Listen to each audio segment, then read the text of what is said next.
Thank you so much for being here today. Today we're speaking with Jos van der Westhuizen, who is the co-founder and CEO of Remio VR.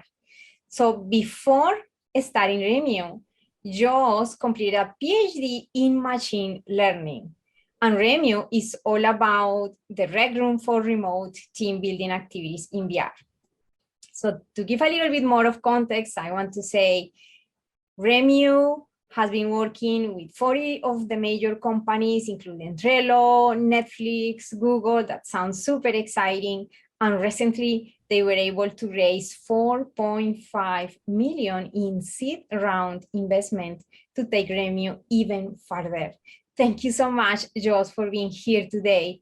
And please let us know why Remio and what's the story behind. Yeah, thanks so much for having me, Diana. It's a pleasure to be here. So yeah, a bit about Remio and how it started. Basically, right after my PhD, a friend and I started a company in machine learning. So it was actually a company called Crystallic, and it did automatic note taking. And the important ingredient or thing here was that this was during 2019, we were a fully remote team. And having a passion for VR since the end of undergrad, we decided, hey, because we're fully remote, let's try and have everyone join in VR to have a sort of team building session so that we could get that feeling of being in the same place, even though we're a fully distributed team. And we went ahead and tried this. But the first thing we realized is that it's really, really hard to get a group of people, the same people, like a team, into the same spaces in VR. So we tried a couple of games like Rec Room, for example, Top Golf, which is now Golf Plus, and many others. But every time it took us about half an hour to get our whole team into the same space. And that's sort of where the idea of the problem started for us. We realized, okay, it's not, these experiences in VR aren't necessarily catered for business teams to have these sessions. And then a couple of months went by. Crystallic was still sort of growing, but not at the pace that we were expecting it to grow.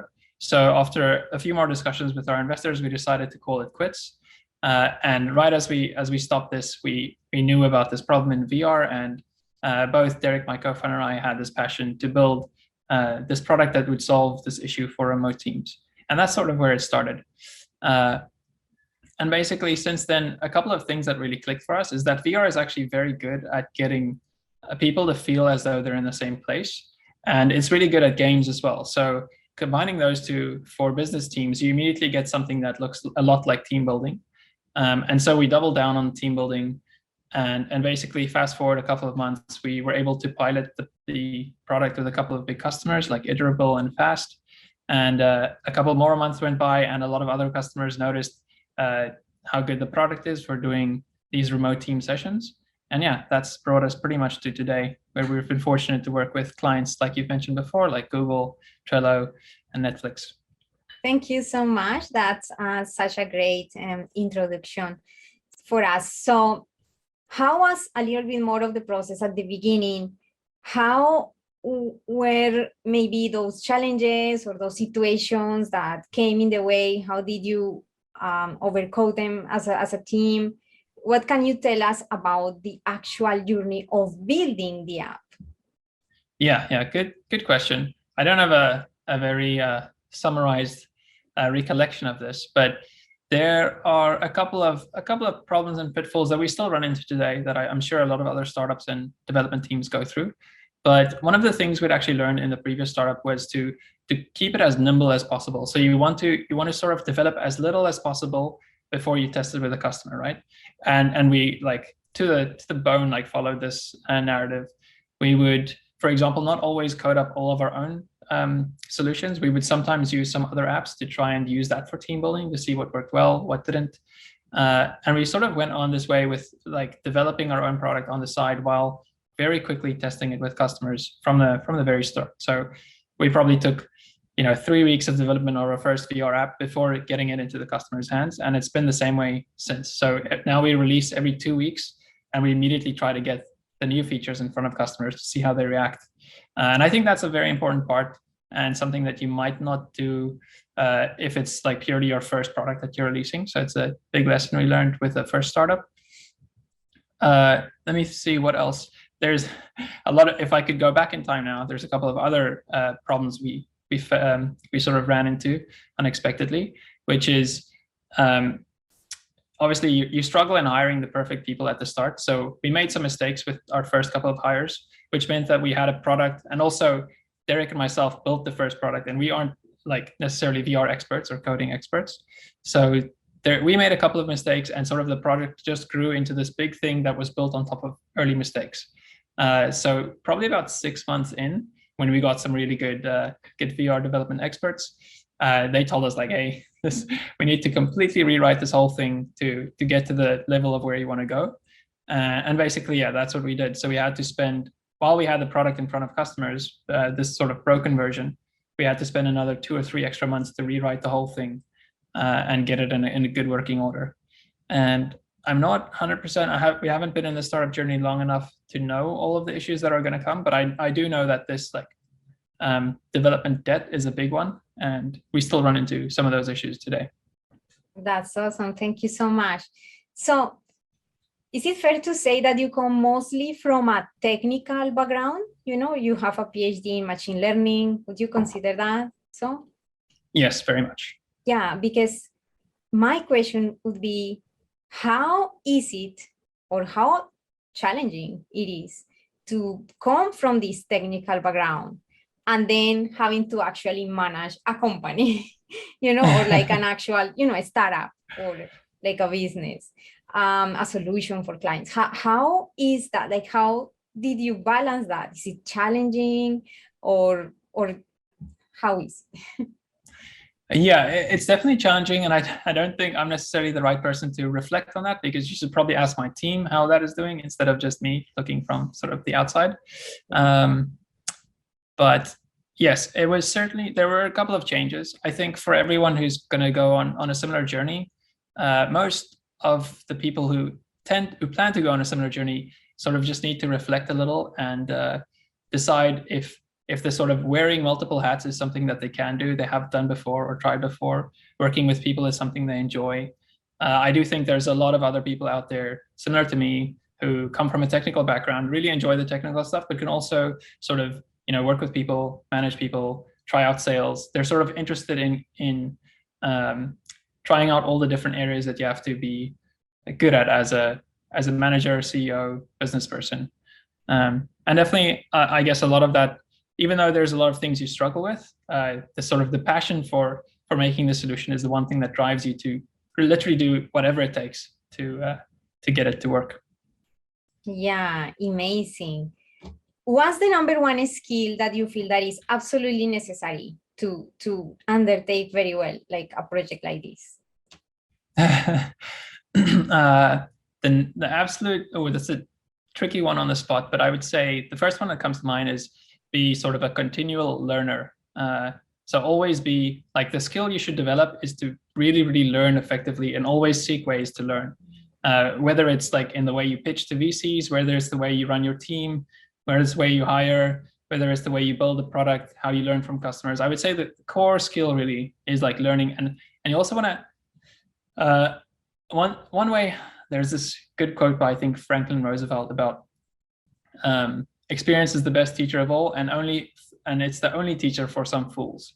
So a lot of people only learn through like trying it themselves and then learning like after seeing what the results are. And that's an okay way to learn, but an even better way to learn is to learn from other experts. So read a lot about what other people have done. Try to sort of read or learn the lesson before you actually go through it.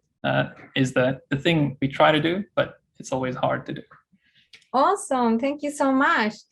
In your statement, you mentioned pitching, you know, VCs and having these skills to actually showcase the value of the creation and why they should invest in you. Could you give us tips on how is that you find these places, or how do you, you know, go through the process? And so in order to raise money, which is very important. Yeah, there's a long detailed description which I won't go into now, but I'll try to give the high level points and you can ask any deeper questions from there. But the first place to start really at a high level is, instead of going out to ask for money, first go out to just ask for advice. So think about all the friends you have who are successful founders, who might be connected to good VCs. Think of all the VCs that you don't necessarily want to pitch to, but you want to get their advice, mentors, etc. And then go to them, get their advice on your pitch deck. So obviously you've already prepared some pitch deck. Get their advice on your whole process, who you should target, etc. That's like step one. Step two, which sort of goes hand in hand, is you have to definitely set out a process. So the one mistake a lot of founders make, I made this myself as well, is you think, oh, you can run the company and do fundraising at the same time. Very much not true. Even if you think you're the best productivity person in the world, it won't happen. But you basically have to set out a certain amount of time and set a process for trying to get all the introductions you can to the VCs, and then do the pitches, and then run through the process. And it's very likely that you'll get a lot of no's. With our first startup, we got probably about 40 to 50 no's before we got our first yes.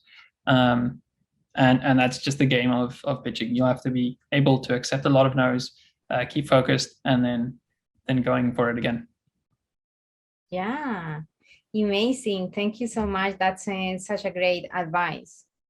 So speaking about money, if you had the opportunity to have 100 million tomorrow, what would you do with that?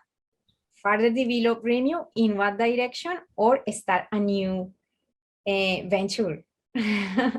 Yeah, that's a great question. 100 million is significant, but I don't think it's significant to the level where you can change a lot of things. But that's a whole other philosophical discussion. So first question, yes, I'll definitely continue building Remio with 100 million.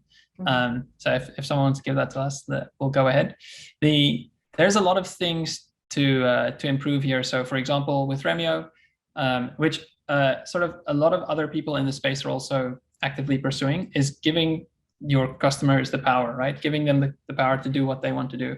And that's something we've started doing in Remio, but it needs a lot of hands, a lot of work.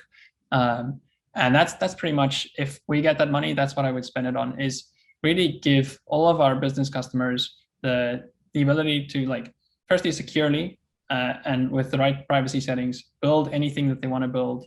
That they're pretty much, their imagination could conjure up. There's still a lot of improvement to do in the VR space, especially with software products. I think the standard for software products in VR is just acceptable at the moment, and there's a lot more we can do to make it way better. Oh, amazing. Thank you so much. So it seems that you want to improve in Remio the ability for the users to create their own content, right? How is that? Right now, I know there is puzzles and this type of activities in Remio. If you can expand more on that, that would be amazing. But let us know, how do you want to improve it specifically further? Yeah, definitely. So starting with the current set of things that people can do in there. So there are, as you mentioned, puzzles, escape rooms. We also have, for example, paintball, archer tower defense. We have hide and seek. We have a bar in VR. We're going to release versions of disc golf, normal golf, bowling soon. And the thing that we always run into with all of the customers we get when we're in there with them is they immediately tell us, like, oh, what if you put a balloon there and a catapult here, and you could shoot me with a catapult to the balloon, for example. So they always have these crazy ideas, and we simply don't have enough manpower to just build all of it. So what we would want to do instead is just give them the tools to make these fantastic experiences, these weird things that people think up, and literally just give it to the sort of the power of the people to make it. Yeah, thank you so much. That I was checking, of course, the app. It's so fun, and in the website you explain very well all of these type of activities. Is it suitable for any type of business, really? Like for any type of teamwork, or is it specifically for enterprise, or what are you feeling? Yeah, at the moment, it definitely caters to any type of company. The companies who we mostly get are, for example, tech-based companies, like the ones in our list of customers. So I would say it's any type of team. We also, the thing we focus on is we try to have such a wide variety of things that teams can do, that there's always something for someone to do. For example, if someone doesn't like paintball, there's a different activity like escape rooms or hide and seek that they can go try out. And we want to keep expanding that to always be able to cater to all the different needs that come across the board. Thank you. How was assembling the team? Like, you begin the process, and then you were, yes, like we have these people that is in the field, but how did you exactly, for example, got one, which is one central topic here in the podcast, design? Like how did you get your experts in design? How did you went through the process? Yeah. To be honest, design is one of the things that my co-founder and I have sort of, we have taken that on ourselves since the start. We're not the best designers, but we are very close to the customer, so we know how to design the features that they need, and we've made sure to keep good communication with the solid tech team and that. Yeah, assembling the team at the start was tricky. I don't know if we necessarily took the right approach, but here's sort of what happened. At the start, we looked for the usual way startups look for people is you post a job on AngelList, you go to Upwork, you go to Fiverr, you try to find people in that. We did a lot of active outreach. So we would find someone who we think is good, reach out to them, do an interview, see if they're the right fit, and then basically proceed from there.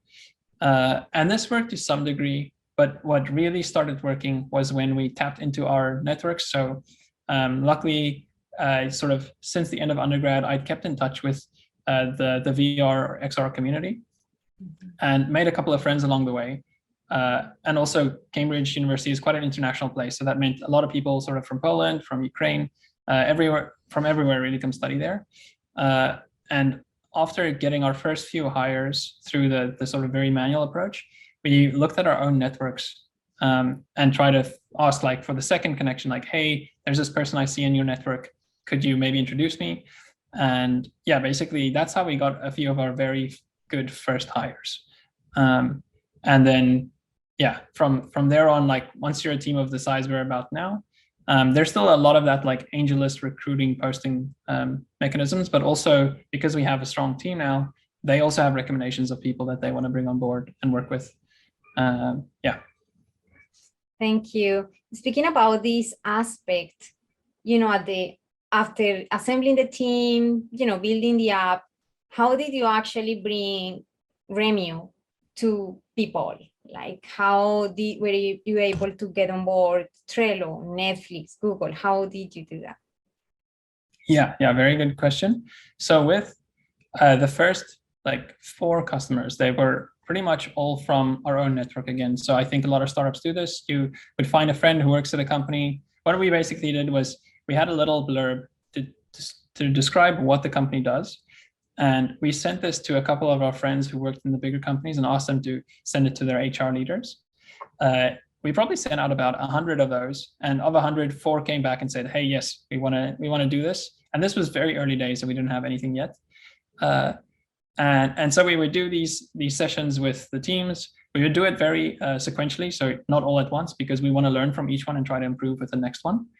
And yeah, that was basically the early set of customers. And by the time we got to the 4th, there was already, because you're doing a whole team at a time, so let's say a team of 20 in our session, they have wives or husbands, and if it's a good experience, if it's a product people love, word very quickly spreads, and we found that immediately. So basically from our 4th sort of warm customer, we just went on to a lot of word of mouth spread, and that's pretty much how we got Netflix and Trello. It was from other companies, someone at another company who had used Remio, who had then told one of the people, and it just got into those companies. Thank you so much. Yeah, amazing. I noticed at some point you mentioned 100 million would be a small amount.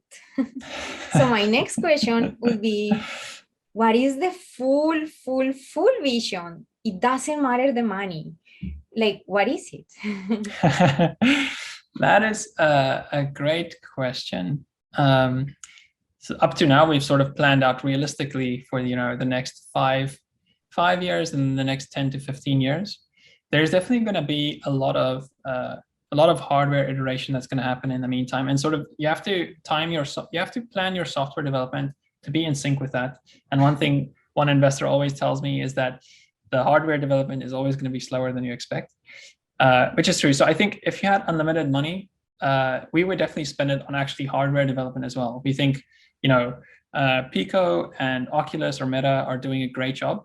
but there's need for an extra competitor in the space for sure. And with unlimited money, you could definitely sort of give them a run for the money. Develop very lightweight headsets that do everything you want to, right? So perfect, crystal clear vision, as good as a Mac screen, plus the ability to track not only your face, but actually parts of your body as well, just from that single pair of glasses. Have the full AR capabilities. And once you have that, the door really opens, because then it's like a new computing platform. And that's really sort of, I think a lot of people in the XR space believe in that long-term vision, where this becomes a replacement for a lot of things we do. So it sort of becomes a replacement for a screen in a lot of the things we do in life. So you work on this like weird multi-faced screen environment that's just a small device on your head, and you can take it wherever you go. And the best thing is, it's sort of like an office in your pocket. You could take your whole team, you could be with your whole team wherever you are.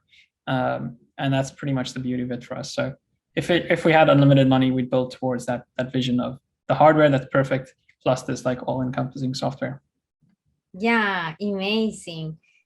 So is it correct to assume the hardware is going to be moving towards mixed reality, right?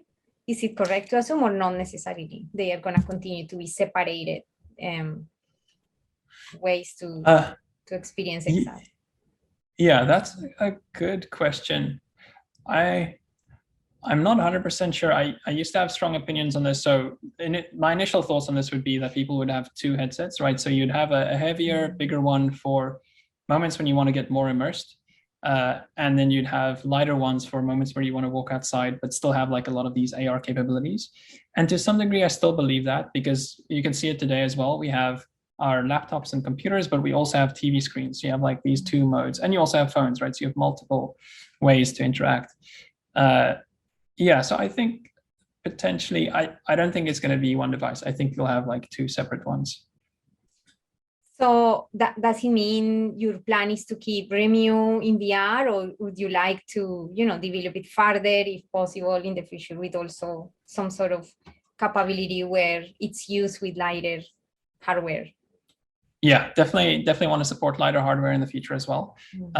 We think this is essential for like workplace scenarios. You don't necessarily want to wear a heavy thing all the time. And also with the proper AR capabilities, you could definitely get a lot of what you're getting from VR right now. So yeah, even with the let's take that scenario as true, where you have two separate headsets. I still think the VR headset will still have pass-through, so you'll still be able to do AR with your VR headset, and you'll still be able to do almost VR with your AR headset, because it'll be good enough to sort of have a lot of that experience with it. Yeah, amazing. Thank you so much. And finally, coming back to something that we discussed at the beginning, what would be, because you spoke about the importance of learning, like continuous learning. So what would be your best recommendations in terms of books, movies, and whatever type of content for people who is getting started in this field, just like you? Sorry, just repeat that again. For books or? Yeah, books, movies, any type of content that you feel, or podcasts that you feel that have been, very, very good for you in your journey, and that maybe relate to this field too. So what are your recommendations? The first one that pops to mind in terms of podcasts is this podcast called Acquired. It's quite good. They do like very deep dives into some of the notable, I guess, companies and people of our time. So for example, Berkshire Hathaway, they have one on Taylor Swift even, which is pretty cool. So that's one of the good ones for me. And then definitely a lot of books. So every year that I reflect on my, like the previous year, what I'd done, I always feel like I didn't read enough. And all the notable, or like people that I admire in life are like read a ton. But the book that I'd probably recommend is The Hard Thing About Hard Things by Ben Horowitz. That's definitely, for startup, it's been one of the best books to read. And what else? Oh, this one has a weird name, but is also very, very good. It's How to Win Friends and Influence People. Has also been very impactful in my life. And yeah, even though the title is slightly off-putting, I'd highly recommend everyone read that book. It'll make the world a better place if everyone did. Wow, amazing recommendations. Thank you so much. You've been so kind and it's been so fun to learn from you, from the team at Remio VR. And so we're, of course, inviting everybody to visit Remio VR. It's available in Oculus, right? In what other platforms is it available? Yes, on Oculus and on Pico. Oh, okay, amazing. Thank you so much. Is there anything else that you wish I had asked you today, Jones? There's one other one other thing that I'd like to share, which I sort of learned at the end of my PhD. Sorry, the question would be, what is the one thing you'd recommend to other people as a tip? And this one is sort of just on top of mind at the moment. But basically, in the last year of my PhD, I had heard something from Elon Musk where he said, you know, if you work 100-hour week, you're going to complete double what someone does in a 50-hour week, which makes a lot of sense. So that whole year I worked 100-hour weeks. And at the end of the year, when I look back, I sort of realized like, okay, that was sort of good, but it didn't feel as, at the same time, looking back, I realized like there's a lot of things I could have done more efficiently that I could have done. So I could have done the whole year in like a quarter of the time, pretty much. And that's where it sort of dawned on me that you get the amount of time anyone can work is always capped. So people can only work about 100 hours a week. That's a cap. But the amount of things you can do per hour is unlimited. So if you're extremely smart and extremely efficient, you can do what one person does in 100 hours, you could do in 1 hour. So since then, I've sort of changed the way I work to work like a normal day, so an 8 to 9 hour day. And then the rest of the day, I'd always spend just on finding ways to make myself more efficient the next day. And that could be anything. That could be learning a new skill, mastering a new tool, reading more about a specific topic, planning. There's a lot of things you can do to make yourself more efficient. So yeah, that's the one sort of story I'd just like to share. Thank you so much. I really appreciate particularly these additional elements that you bring to the topic that you're discussing, which is personal development, you know, sort of like that. Yeah. How we can, this is totally applicable, not just for someone willing to begin a company, but also for anyone who is at a school like you, taking a PhD or anybody. So it's really highly appreciated that. Thank you so much, Joss. Pleasure. Yeah, and thanks a lot for your time. So if anybody wants to contact you or have any, we never know, maybe the 100 million are around the corner for you. How can somebody get a hold of you? Or like company? Yeah, definitely. So they could definitely get in touch through our website. I'm always listening to all the emails that come through. And then also they can always reach out on LinkedIn. I usually try to respond pretty quickly. Mm-hmm. Yeah. And then they can always find me in Remio. I'm usually hopping around somewhere in the public rooms. For sure. Thank you so much. This has been so fun. We really appreciate all your time and your kindness at sharing your journey and even your own personal development advice. Thank you so much and see you in the next episode.